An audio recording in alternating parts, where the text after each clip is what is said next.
Anda kembali bersama kami di Dokter Anda masih akan terus membahas terkait dengan penyakit jantung koroner bersama dengan Dokter Hizkia. Menarik tadi sudah dijelaskan bahwa ternyata memang penyakit jantung ini menjadi salah satu penyakit yang perlu diwaspadai oleh masyarakat Indonesia karena ternyata saat ini usia muda pun rentan terkena penyakit jantung. Dokter Hizkia mungkin bisa dijelaskan sedikit sebetulnya awal mulanya pasien ini bisa terkena penyakit jantung seperti apa sih, Dok? Oke. Jadi penyakit jantung koroner itu, kenapa sih disebut koroner ya? Koroner. Karena penyakit ini berada di dalam pembuluh darah. Pembuluh darah namanya koroner. Nah, pembuluh darah koroner ini berfungsi untuk memberikan nutrisi, oksigen, makanan buat jantung. Jantung kita kan berdenyut terus ya, 24 jam, 7 hari nggak berhenti. Dia nggak pernah capek, nggak pernah istirahat, nggak pernah tidur, karena ada satu pembuluh darah yang namanya arteri koroner yang dia kasih makan, kasih oksigen di sana. Nah, pada mulanya arteri koroner ini ada sumbatan, bisa karena lemak, bisa Awalnya sumbatan itu sumbatan tadi. ya. Okay. Dia menyumbat karena lemak, karena makanan yang berkalori tinggi seperti gula, lalu juga lifestyle kita polusi dan banyak rokok, asap rokok. Nah, itu menyebabkan satu sumbatan. Nah, sayangnya sumbatan itu nggak stabil. Maksudnya apa sih? Jadi sumbatan itu mudah lepas. Mudah lepas dan menyebabkan luka. Luka di dalam pembuluh darah arteri koroner. Sebenarnya respon tubuh kita bagus ya untuk menutupi luka. Kayak kita kalau di kulit gitu ya ada kegores, nah kita kan respon tubuh untuk menutupi supaya nggak berdarah. Betul. Ini juga sama sebetulnya di dalam arteri koroner itu ada proses penyembuhan luka. Jadi dipanggillah oleh tubuh kita itu sel-sel darah yang namanya trombosit atau platelet untuk menutupi luka. Tapi justru penutupan luka itu menyebabkan sumbatan lagi yang berjalan terus-menerus tahun ke tahun bahkan puluhan tahun sampai sumbatannya banyak dan bisa menutupi pembuluh darah koronernya itu. Oh, jadi proses untuk sampai seseorang bisa terkena serangan itu cukup lama? Lama. Dari awal sumbatannya, betul, begitu ya? Iya, lama. Okay. Nah, setelah itu kita ibaratkan arteri koroner seperti selang. Ya, kalau selang itu kan ada usianya ya. Lama-lama keraknya makin banyak, lumutnya makin banyak, sama seperti arteri koroner. Kalau selang banyak keraknya, banyak lumutnya nggak kita bersihin, lama-lama berarti alirannya nggak lancar, bener nggak? Betul. Seperti pembuluh darah koroner juga, kalau banyak plaknya, banyak sumbatan dan kotorannya, darah nggak bisa mengalir. Lancar gitu ya? Jadi ada bagian jantung yang nggak dapat makanan, nggak dapat nutrisi. Kalau orang sekarang udah bekerja, ya terus-menerus nggak dapat makan, nggak dapat air, nggak dapat oksigen. Iya.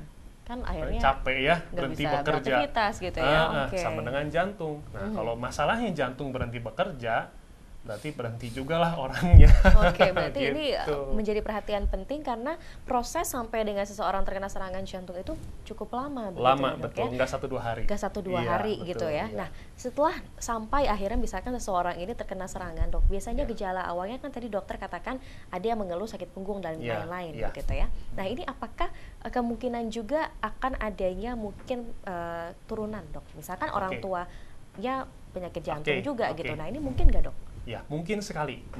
Jadi kita bahas soal gejalanya dulu Gejalanya, ya. Boleh. Gejalanya nomor 1 itu orang yang terkena serangan jantung adalah nyeri dada. Nyeri di dada? Nyeri di dada, iya. Nyeri dadanya ini ada di sebelah kiri. Oh, sebelah kiri sebelah kita kiri, ini ya? Karena posisi jantung ada di sini. Betul. Bisa juga terasa di ulu hati.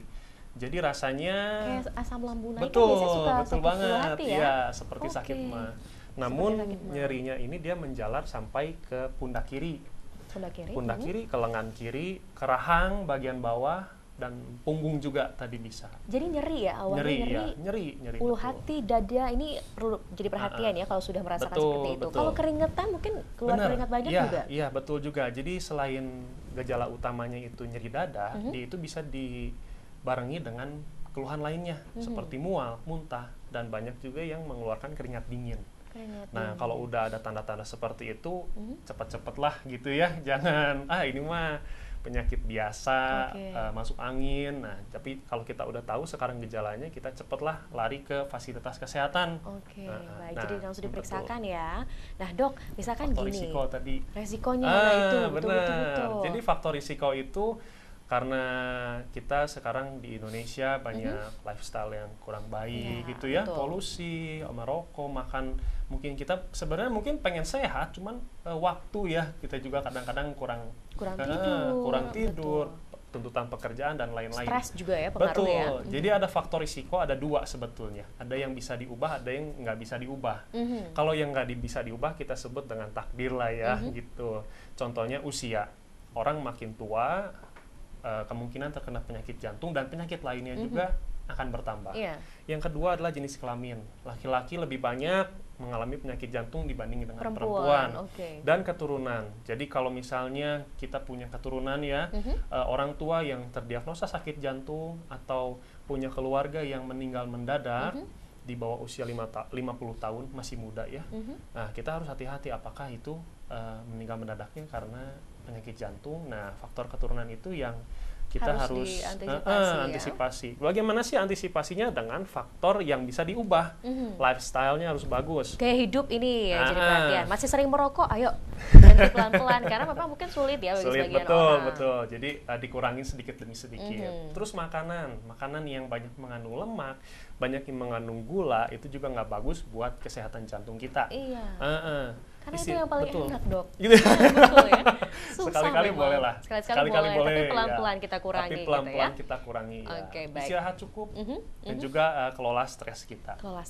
Dokter Hizkia, kita masih akan membahas terkait dengan tema perbincangan kita pada pagi hari ini, yaitu adalah terkait dengan penyakit jantung koroner. Tetap bersama kami di Dokter Anda, kami akan segera kembali.